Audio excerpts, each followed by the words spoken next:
Marla Hayes did not teach people how to build dream vans. She taught them how not to lose the last thing they had left. 7 mistakes could turn a van into a trap overnight. Before we get into it, like, subscribe, and tell us where you're watching from. The cleanest looking van in the parking lot was the one Marla Hayes noticed first, and that was the problem. It sat behind a grocery store in Phoenix just after sunrise. White paint freshly washed, side windows covered with cream-colored curtains, a small roof fan mounted dead center, a plastic water jug visible through the rear glass, and a sticker on the bumper that said, "Home is where you park it." To anyone scrolling through van videos at midnight, it looked like hope. To Marla, it looked like a warning. She had lived long enough in parking lots to know that a vehicle could speak before its owner ever opened a door. This one was speaking too loudly. It said someone slept inside. It said someone had spent their last few dollars trying to make steel feel like drywall. It said there might be batteries, tools, a laptop, food, cash, or documents hidden somewhere behind those pretty curtains. Marla stood with a paper cup of gas station coffee in one hand and watched the van for less than 10 seconds. That was all she needed. The back sagged slightly, which meant too much weight behind the axle. The front seats were packed with blankets, which meant there was no emergency route to the driver's seat. The curtains were fully drawn, even though the sun was up, which meant the person inside knew they needed privacy, but did not yet know how to blend in. Marla did not knock. Not yet. People who had just lost housing did not need strangers startling them awake. They needed timing. They needed facts. They needed someone to tell them the truth before the van, the police, the weather, or the repair bill did it for them. Because most people think the first mistake homeless people make in their van builds is buying the wrong wood, the wrong battery, or the wrong bed. Marla knew better. The first mistake was believing they were building a tiny home. They were not. They were building a survival system on wheels. And 7 common mistakes could turn that system against them before the first month was over. Marla Hayes did not learn van building from a channel, a course, or a man in a clean garage explaining plywood cuts under perfect lighting. She learned from the sound of water sloshing under a floor she thought was sealed. She learned from the sweet, rotten smell that appeared behind her cedar wall 3 months after she installed it.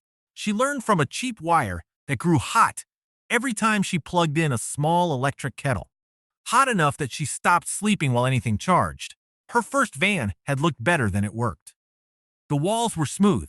The floor was dark vinyl. The bed was high enough to hide plastic bins underneath. On camera, it might have looked finished.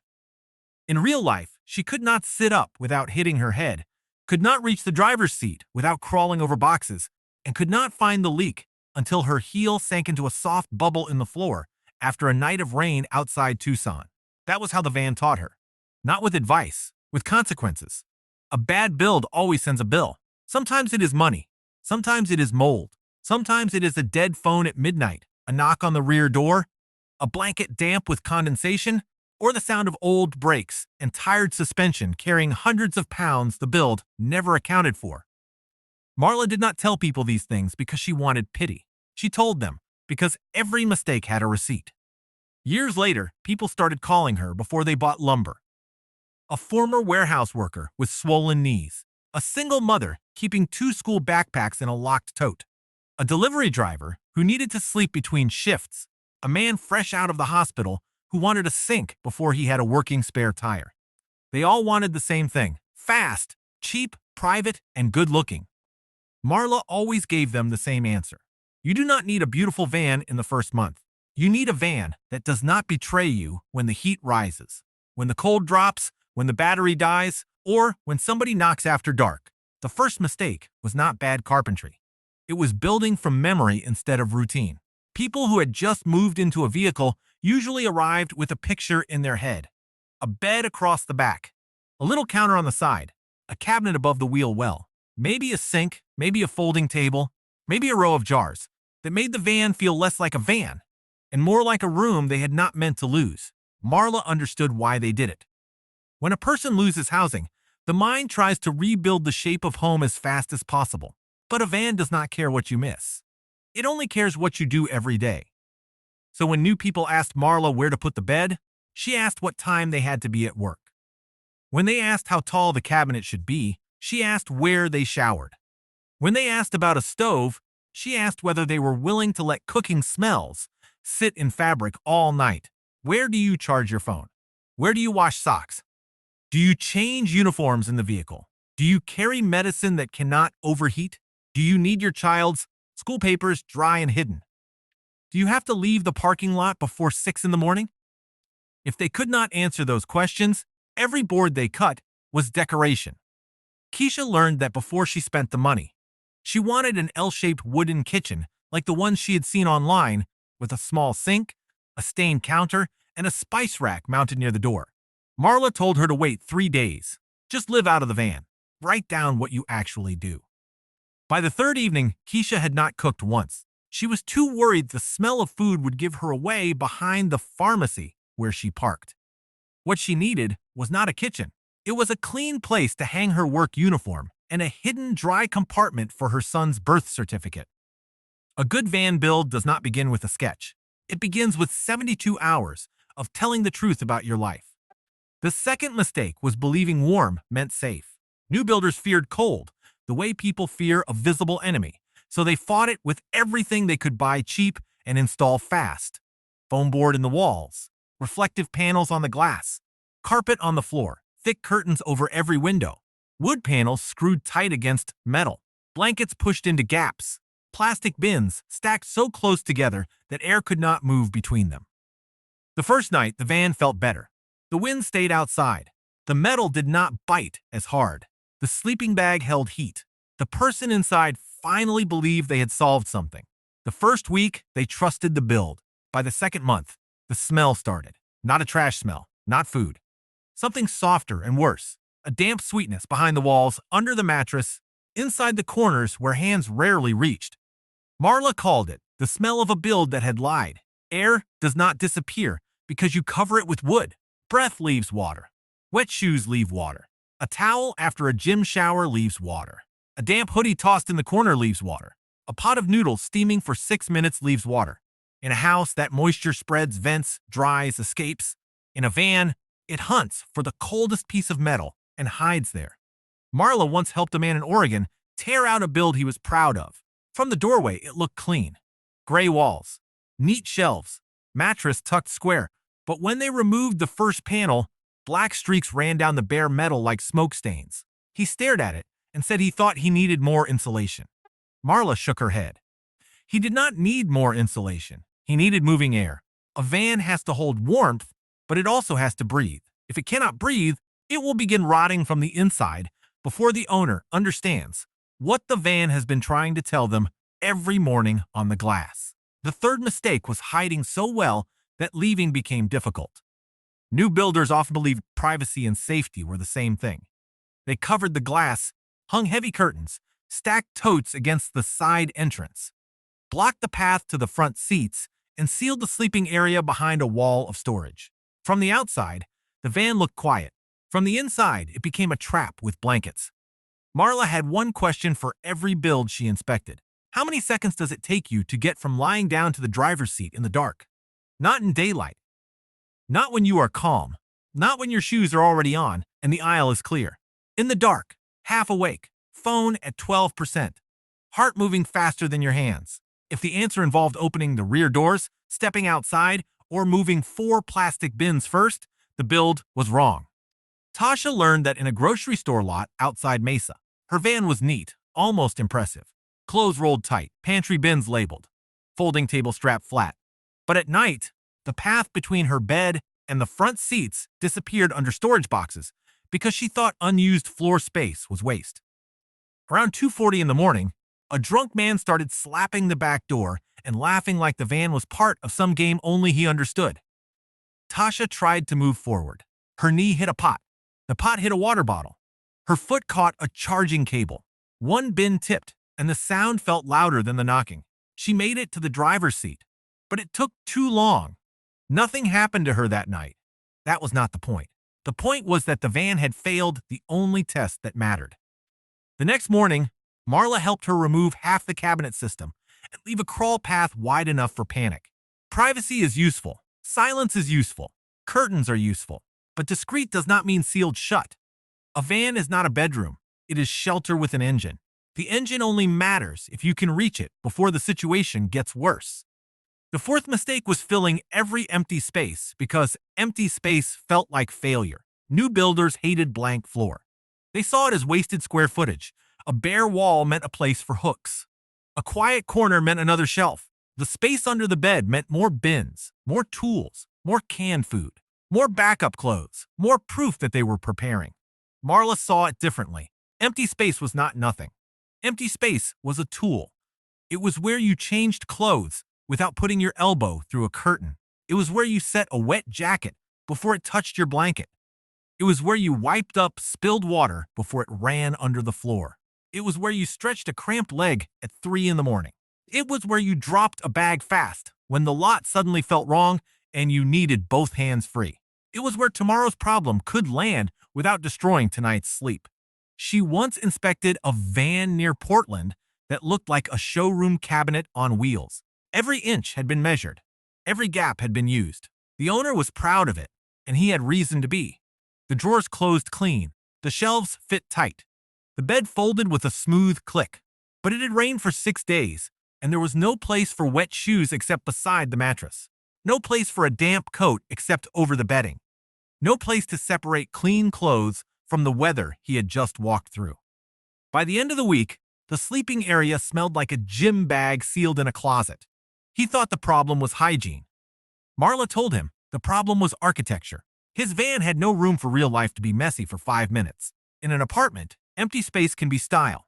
In a van, empty space is insurance. It gives water somewhere to be caught, panic somewhere to move, and mistakes somewhere to happen without taking the whole build down with them. The fifth mistake was treating electricity like an upgrade instead of a responsibility. New builders wanted power before they understood their own power needs. They bought the largest battery they could afford because they were afraid of running out. They bought oversized inverters because the bigger number felt safer.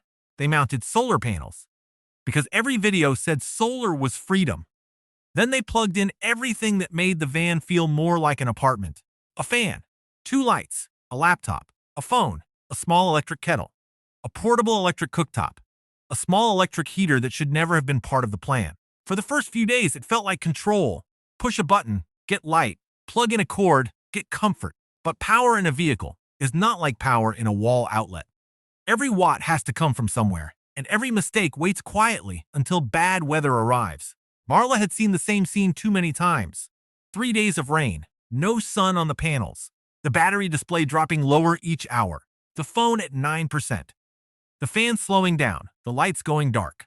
And then the person inside finally understood that electricity was not about convenience. It was contact. It was navigation. It was the ability to call for help, check a warning, charge a work phone, keep air moving, and know what was happening outside the windows. Marla had a test for anyone planning a build. 48 hours. Use only the devices you claim you need. No borrowing outlets. No extra battery pack from a friend. No coffee shop rescue. No cheating. By the end of the second day, most people removed half their list.